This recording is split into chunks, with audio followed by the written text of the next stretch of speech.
Bismillahirrahmanirrahim. Assalamualaikum warahmatullahi wabarakatuh. Alhamdulillahi rabbil alamin. Wassalatu wassalamu ala asyrafil mursalin nabiyyina Muhammadin wa ala alihi wa sahbihi ajma'in. Subhanaka la ilma lana illa ma 'allamtana innaka antal alimul hakim. Rabbi syrah li sadri wa yassir li amri wahlul 'uqdatam min lisani yafqahu qawli.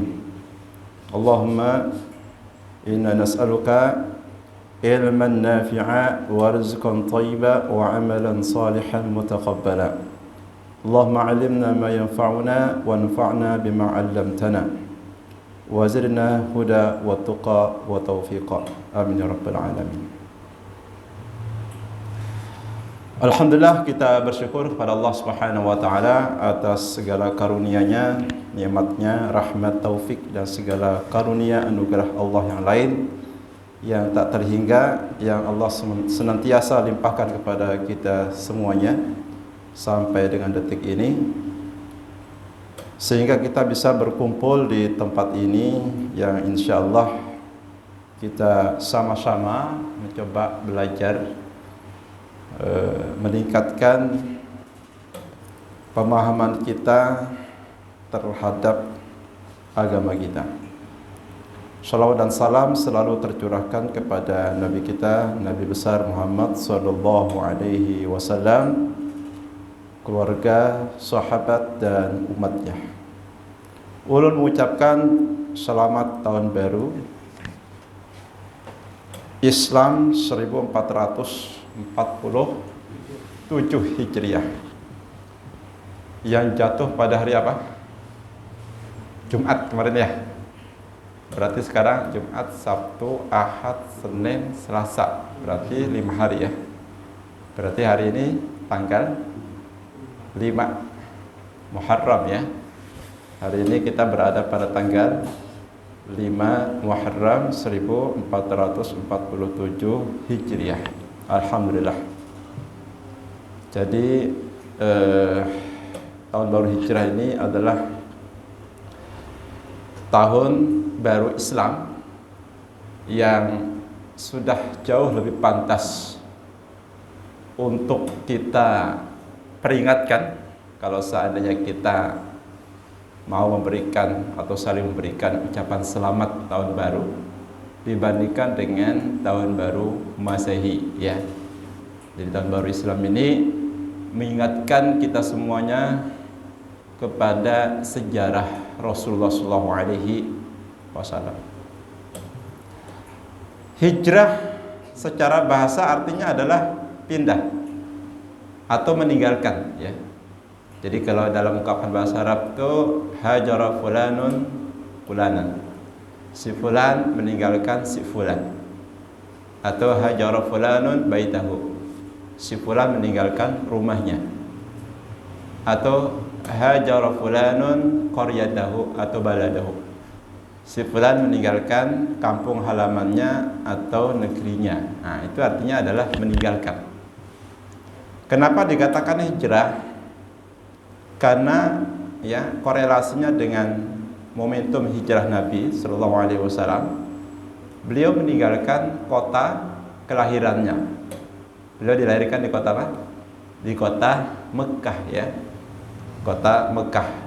Beliau dilahirkan dan dibesarkan sampai beliau diangkat sebagai nabi, penutup para rasul, para nabi di kota Mekah ya.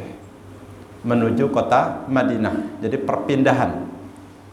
Rasulullah meninggalkan Mekah sebagai kota kelahirannya, kota beliau dibesarkan sampai diangkat menjadi Rasul atas dasar perintah Allah Subhanahu wa taala menuju kota Yathrib sebelum menjadi nama Madinah.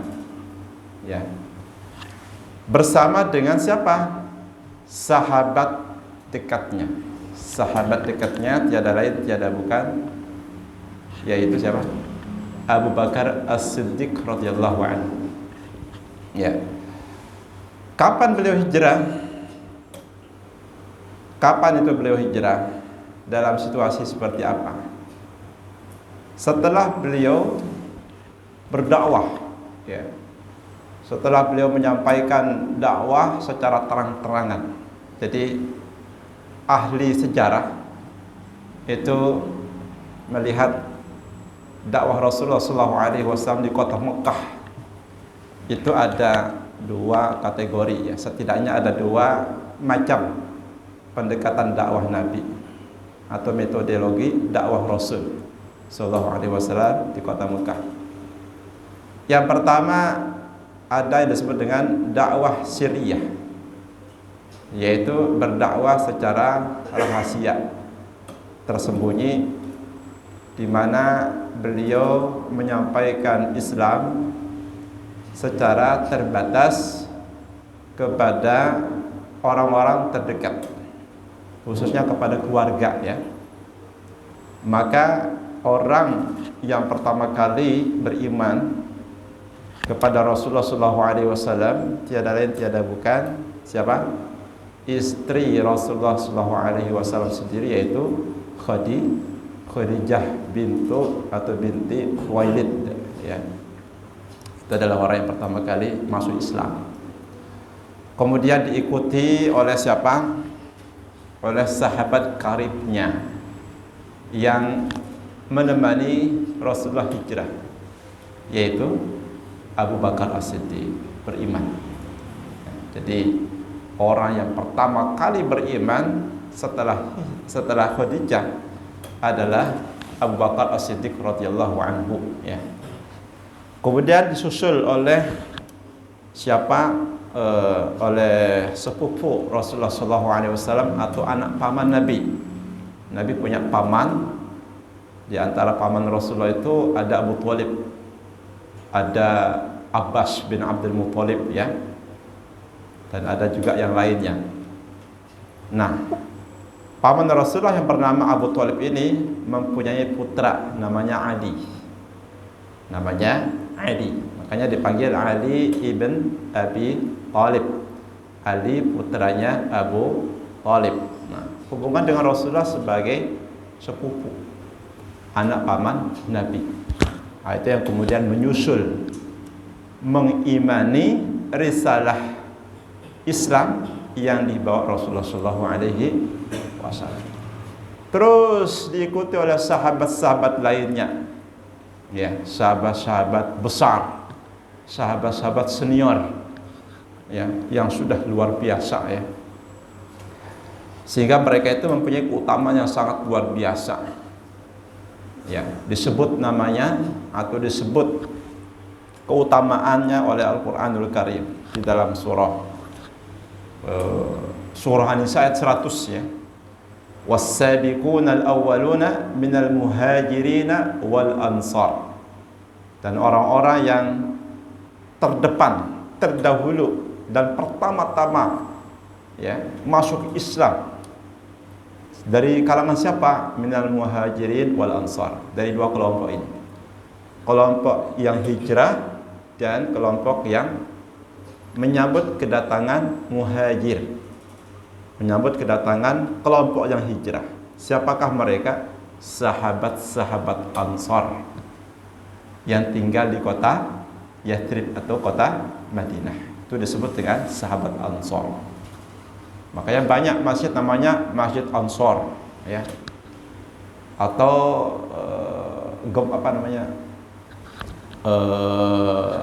gerakan Ansor, gitu kan, GP Ansor, gerakan pemuda Ansor.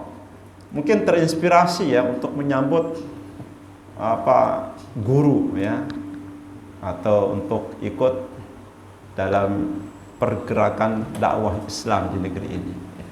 Jadi inspirasi-inspirasi seperti itu banyak di negeri kita, ya. nama masjid, nama organisasi atau yang lain. Jadi Allah sebutkan di situ.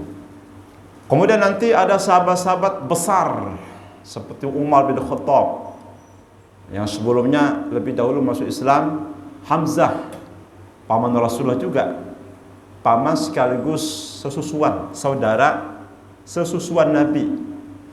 Ya, karena Hamzah sama Rasulullah pernah diasuh, disusui pada ibu yang sama, Halimah bin Sa'diyah atau ibu susuan Rasulullah yang lain ya.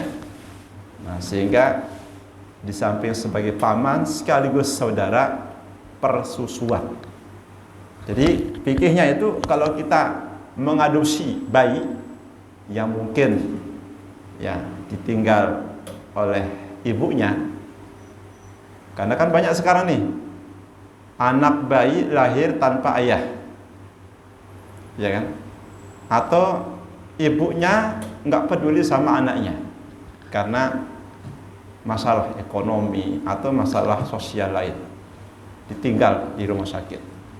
Datanglah orang-orang yang peduli, yang kasihan. Kok bayi ini nanti manggil siapa? Ya, nggak mungkin dia panggil alam kan? Pasti dia panggil siapa gitu kan? Bingung juga kalau nggak punya orang tua. Ya nanti kalau diambil, maka kemudian menyusu sama ibu yang mengambil bayi ini, nanti anak kandung ibu ini dengan bayi yang diambil sama ibu ini itu menjadi saudara sesusuan. Karena bayi yang diadopsi ini juga dirawat, dibesarkan oleh ibu kandung bayi yang dilahirkan ya. Sehingga hukumnya itu tidak boleh menikah nanti ketika sudah usia remaja, karena sudah dianggap sedarah ya, darahnya mengalir, darah ibu itu mengalir pada anak orang lain ini.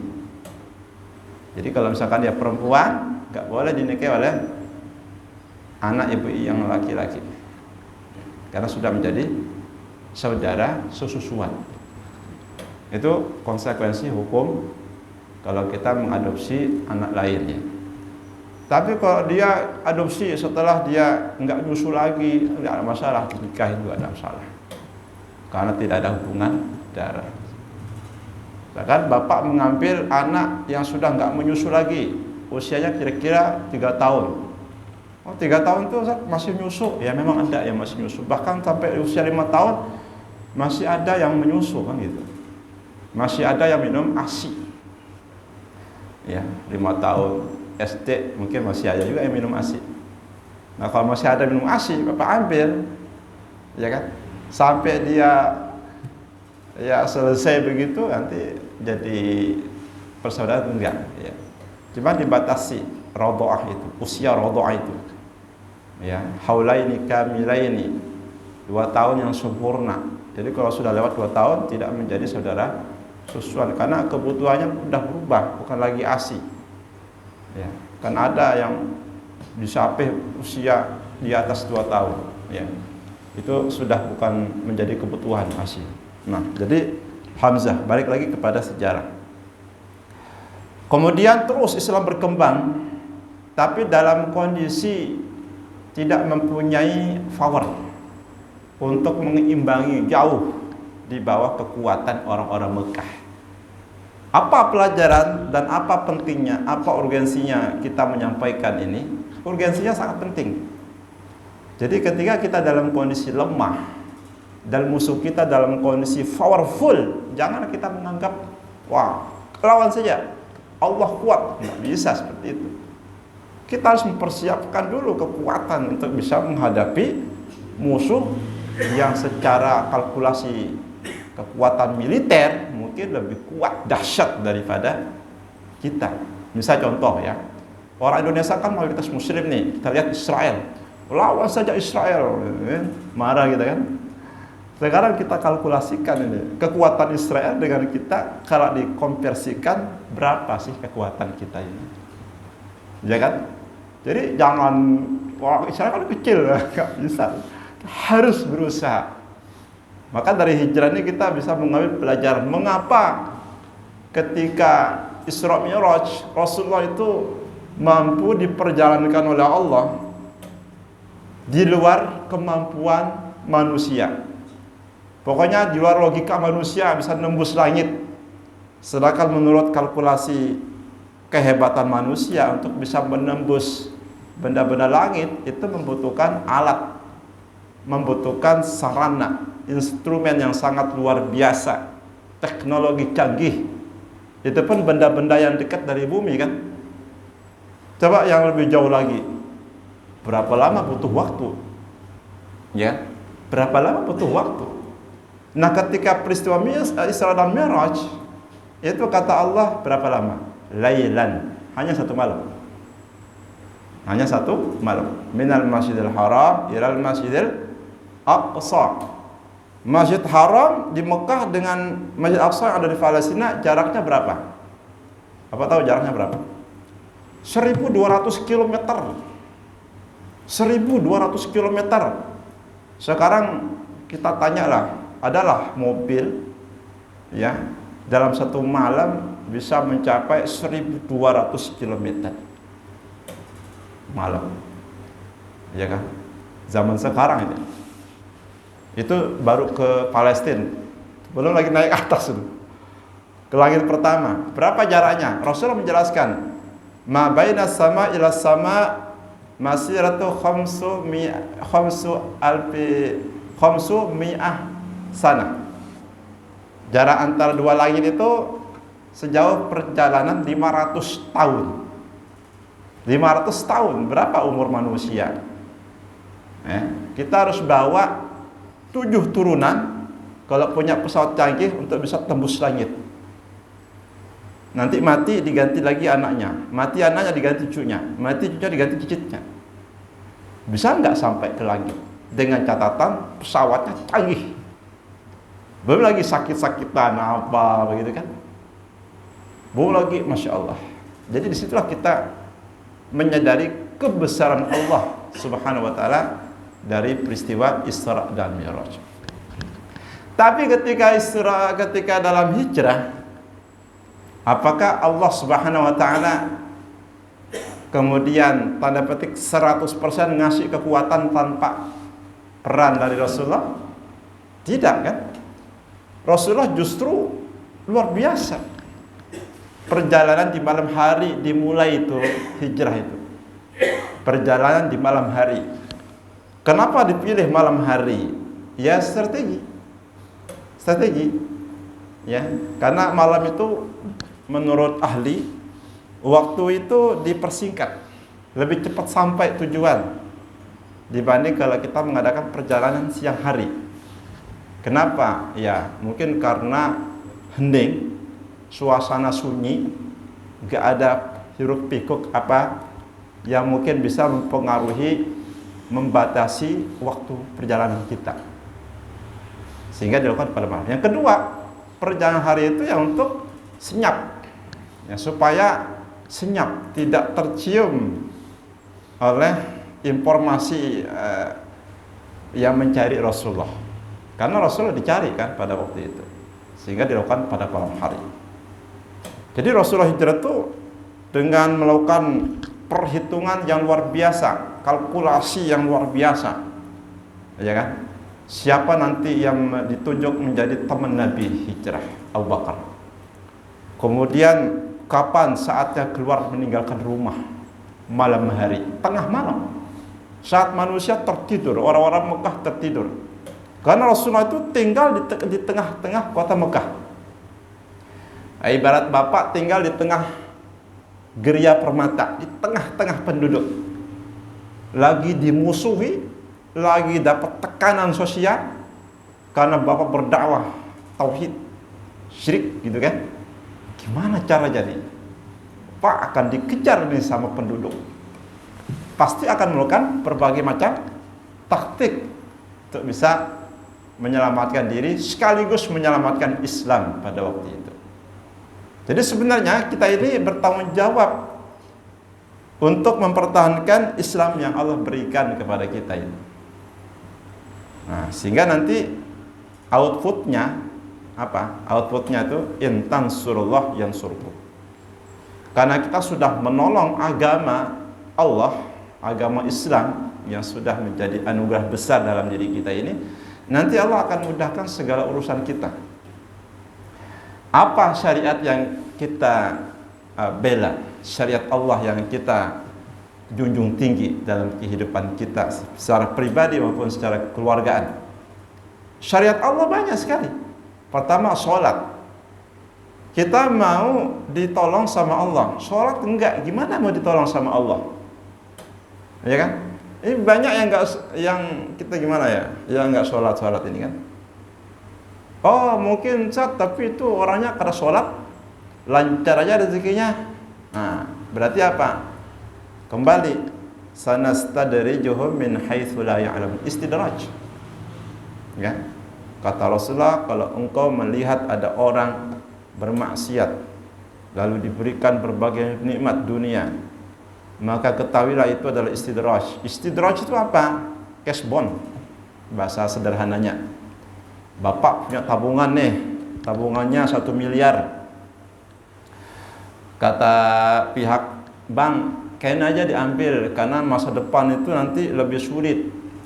Jadi persiapkan ekonomi yang kuat supaya ketika masa yang sulit itu tiba, Bapak punya persiapan yang kokoh.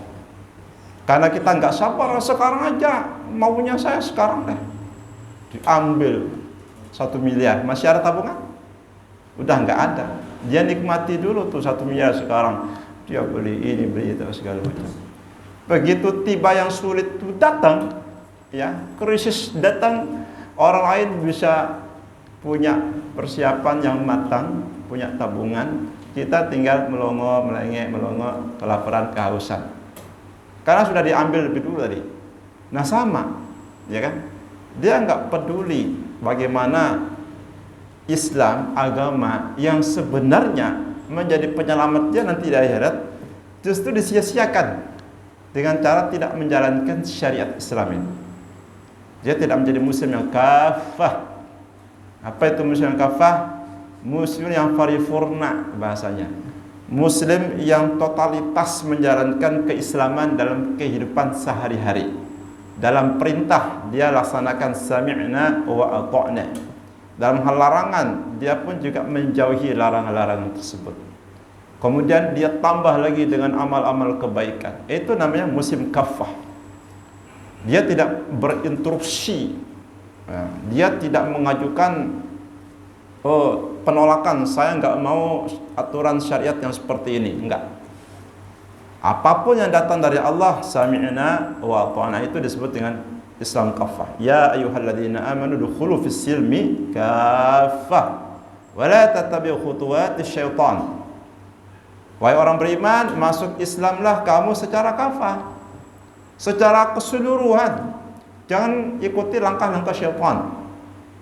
Ya. Jadi sini langkah-langkah syaitan. Karena apa? Jeratan syaitan itu sangat banyak. Kalau pedagang dijerat dengan cara dilalaikan. Dilalaikan dengan kesibukannya berdagang, sehingga lupa waktu, lupa kewajiban, lupa syariat, lupa agama, lupa semuanya. Bahkan lupa mendidik anak dan mungkin istrinya, ya kan? Karena sibuk berdagang, ya. Sehingga lupa sholat, ya. Lupa yang lain. Padahal apa? Kita hidup itu untuk apa coba? Allah jelaskan hidup kita itu harus bisa tercermin ayat 56 surah Ad-Dzariyat. Ya. Jadi itulah hidupnya yang digariskan Allah, wa ma khalaqtul jinna wal insa illa liya'budun. Itu hidup kita itu. Jadi Allah ciptakan kita itu bukan menghabiskan waktu kita untuk mencari, sekedar mencari makan minum, apalagi sampai malam hari. Ya. Tapi Allah menciptakan kita itu liya'budun, lil ibadah, menjadi hamba Allah. Kalau Allah sudah panggil untuk sholat, ya segera kita laksanakan sholat. Dan Allah sudah menjadikan setiap waktu itu, ya, porsi untuk melakukan aktivitas. Malam hari waktu untuk beribadah atau istirahat. Dari siang sampai malam silakan kita gunakan untuk ma'isyah. Kan itu kata Allah dalam surah An-Naba. Ya kan, dalam surah An-Naba kan dikatakan di situ wa ja'alnal laila libasa wa ja'alnan nahara ma'asya. Dan kami jadikan malam itu sebagai libas, pakaian. Ya. Jadi apa maksudnya pakaian malam hari itu? Selimut. Kalau selimut berarti biasanya orang istirahat di malam hari. Jadi nggak usah kerja sampai malam. Ya. Malam itu istirahat karena Rasulullah SAW itu nggak suka ngobrol setelah Isya. Ya. Apa kegiatan Rasulullah sesudah Isya? Rasulullah itu kalau sudah selesai Isya ngapain? Tidur. Terus kita katakan, wah tidur terus kerjanya. Bukan. Rasulullah tidur setelah Isya mengumpulkan tenaga untuk sholat tahajud jam 1, jam 2. Begitu hikmahnya. Jadi bukan tidur pagi udah tidur jam 9 tidur nanti subuh baru bangun, bukan. Kita tidur di awal supaya bangun di awal juga. Jadi jangan cari rezeki sampai jam 10 malam. Ini salah, ini pola hidup orang barat. Ya kan? Orang barat itu malam itu hidup. Kalau nggak percaya lihat Bali ya. Bapak kalau pernah ke Denpasar, ke Kuta itu bagi orang Bali malam itu siangnya kita. Dan siangnya mereka, malamnya kita. Itu siang itu hidup Pak, dengan berbagai macam kemaksiatan. Mau maksiat apa aja dapat situ. Mau minum, mau zina, ya, mau joget-joget, mau biliar, mau ditemani perempuan, terserah, ya kan? Nah, lalu kita bertanya, kok Bali aman ya? Padahal kan maksiat. Nah, itu tadi tabungan dikasih dulu, senang-senang, ya kan? Kayak kambing itu sebelum disembelih.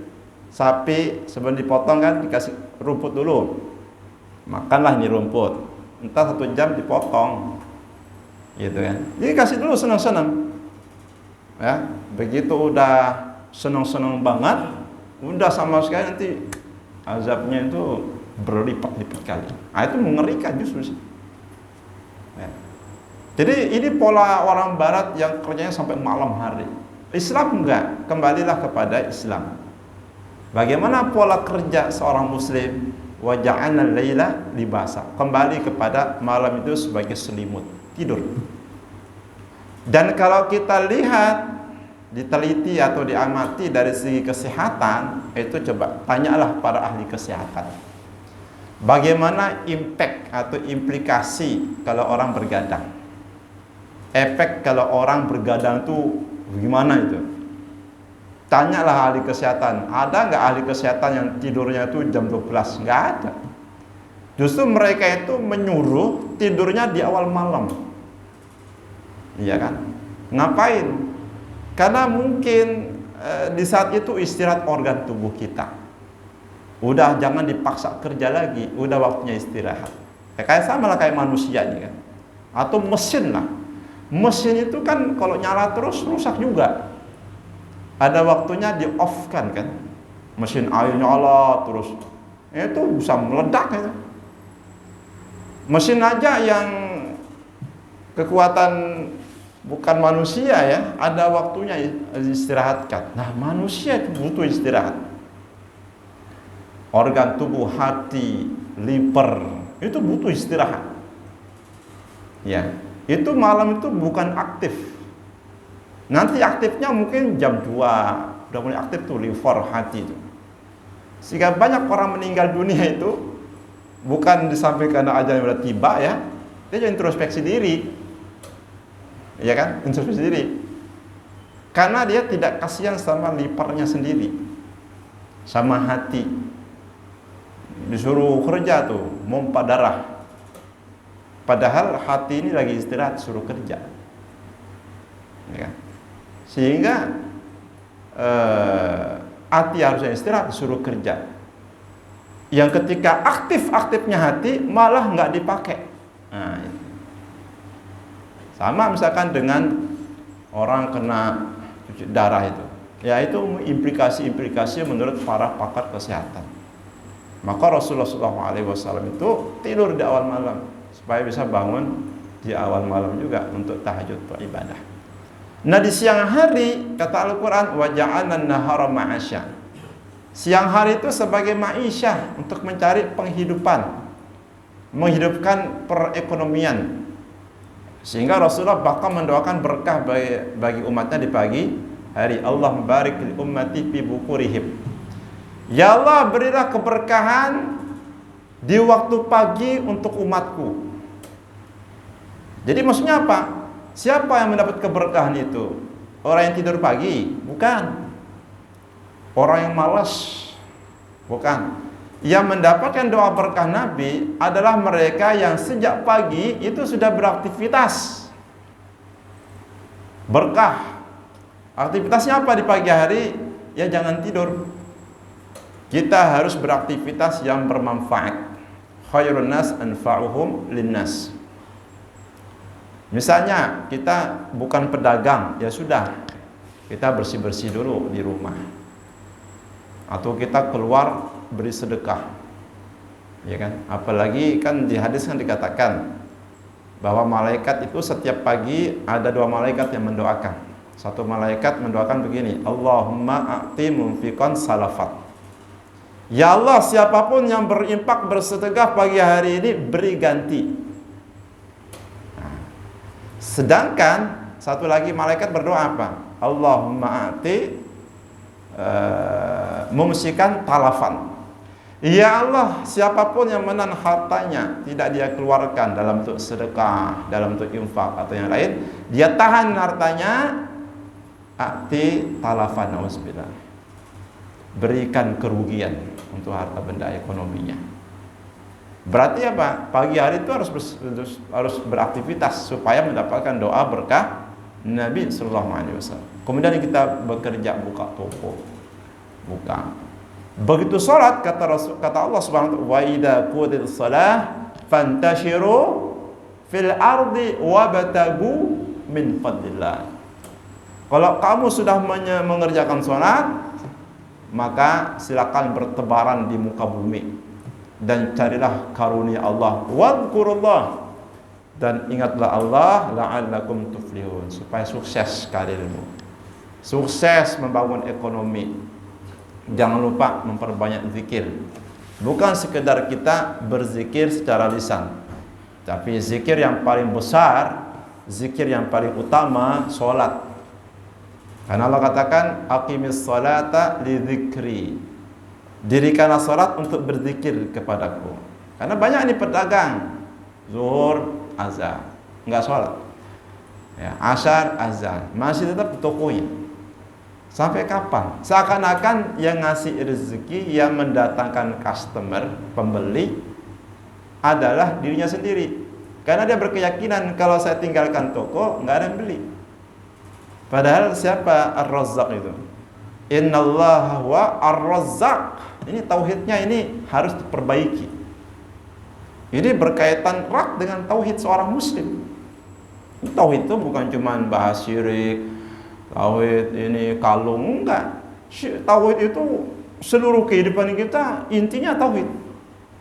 Masalah rezeki, kalau ada orang yang enggak sholat karena dia nanti berkeyakinan, kalau saya tinggalkan toko gimana saya bisa melayani? Nah, itu bahaya tauhid seperti itu. Berarti apa? Dia menisbatkan rezeki kepada kemampuan dirinya. Itu tauhidnya siapa? Tauhidnya Qarun. Qarun punya tauhid. Bagaimana dia tauhidnya itu? Qarun bukan punya tauhid, maksudnya itu Qarun punya keyakinan Qarunnya. Wa ma utitu illa bin ilmi apa? Inna ma utitu ala ilmin indi. Semua harta benda kekayaan ini saya dapatkan, saya peroleh karena ilmu yang saya miliki. Jadi kalau saya nggak berusaha, saya nggak bisa sekaya sekarang. Ah itu namanya tauhid yang rusak. Ya, mestinya gimana? Perkataan Nabi Sulaiman mestinya. Apa perkataan Nabi Sulaiman dalam Al-Quran? Sengaja Allah abadikan, sengaja Allah rekam supaya kita ikut perkataan Nabi Sulaiman. Itu kan di mobil tuh suka tertulis tuh kadang-kadang stiker tuh bagus itu. Siapa tahu kita lagi nyetir lihat mobil orang dari di belakang terus hadza min fadli rabbi. Ini semata-mata anugerah Tuhanku. Jadi kita nggak punya apa. Itulah tauhid totalitas. Itulah tauhid ya yang semuanya hanya kepada Allah. Wah, bapak punya mobil keren ya, ini dari Allah semuanya. Ya kan? Oh, bukan kemudian, wah ini kan saya kerja keras saya ini. Ini saya punya toko cabang di mana-mana, saya kerja keras di usia muda, ya kan? Zaman sekarang begitu, ya kan? Zaman sekarang ini ada satu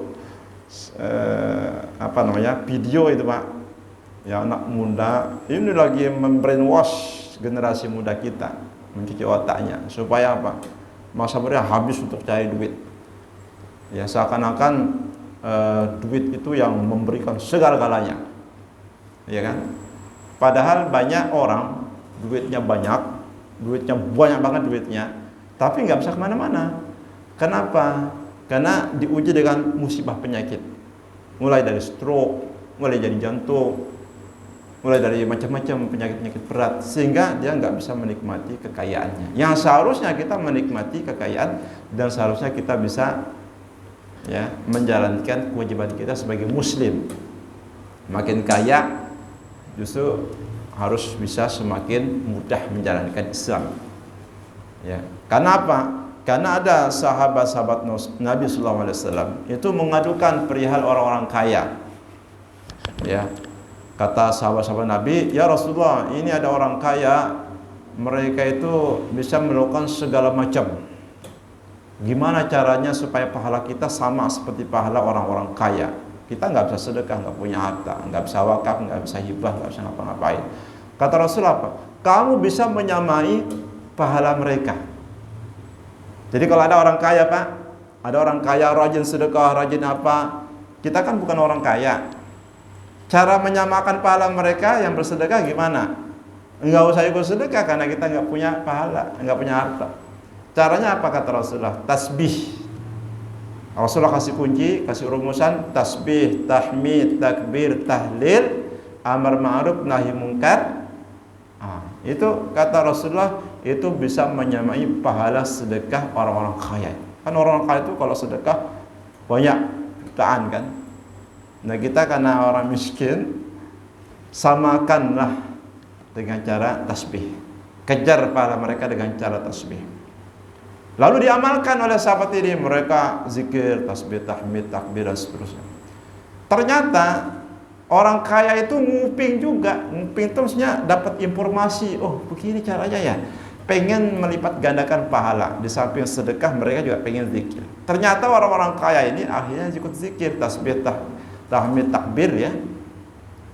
Lalu kata sahabat yang tadi miskin itu bilang, ya Rasulullah, orang-orang kaya saudara-saudara kami ini juga ternyata berzikir. Di samping mereka bersedekah, ternyata mereka berzikir dengan berbagai lafaz zikir, tasbih, tahmid, takbir, tahlil dan seterusnya. Bagaimana ya Rasulullah? Bisa nggak kami kejar lagi pahala mereka ini? Akhirnya Rasulullah bilang apa? Dzalika fadlullah yu'tihi may yasha. Itulah kelebihan yang Allah berikan kepada yang Dia kehendaki. Nah, jadi orang kaya harusnya bisa lebih banyak pahalanya dibandingkan orang miskin yang cuma bisa berzikir saja. Ya kan? Nah, jadi perjalanan hijrah Rasulullah SAW ini memberikan banyak sekali pelajaran. Ya, yang paling penting adalah semangat berpindah atau semangat perubahan dari sesuatu yang tidak baik menuju sesuatu yang baik. Kita lihat umur kita sudah makin hari makin tua, makin mendekat kepada ajal kita. Bekal kita tipis.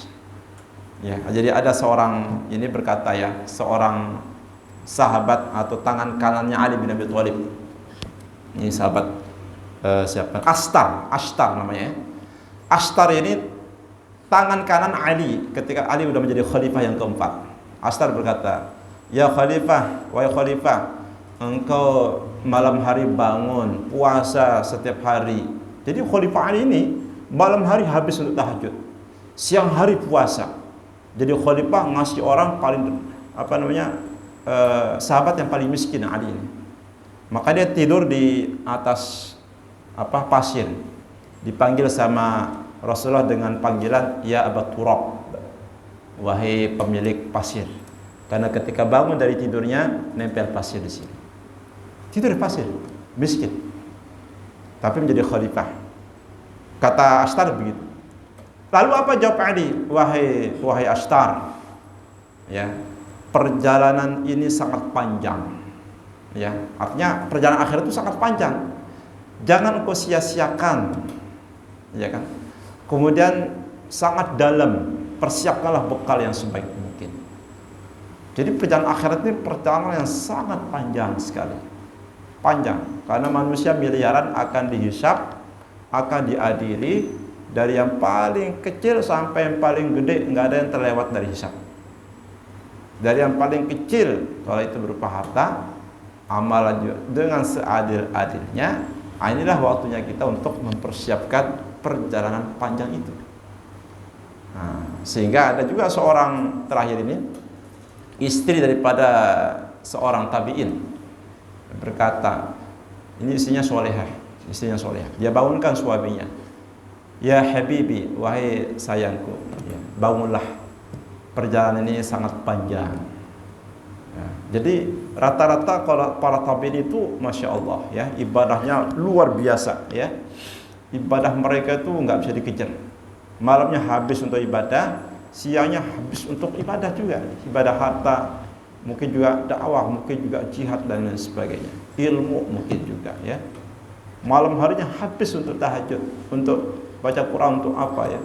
Seperti Utsman satu rakaat 30 juz habis. Ya, satu rakaat sampai dengan subuh. Dari mulai jam 12 Utsman bin Affan itu sampai menjelang subuh atau sampai subuh 30 juz habis. Kok kenapa bisa seperti itu, ya? Gitu.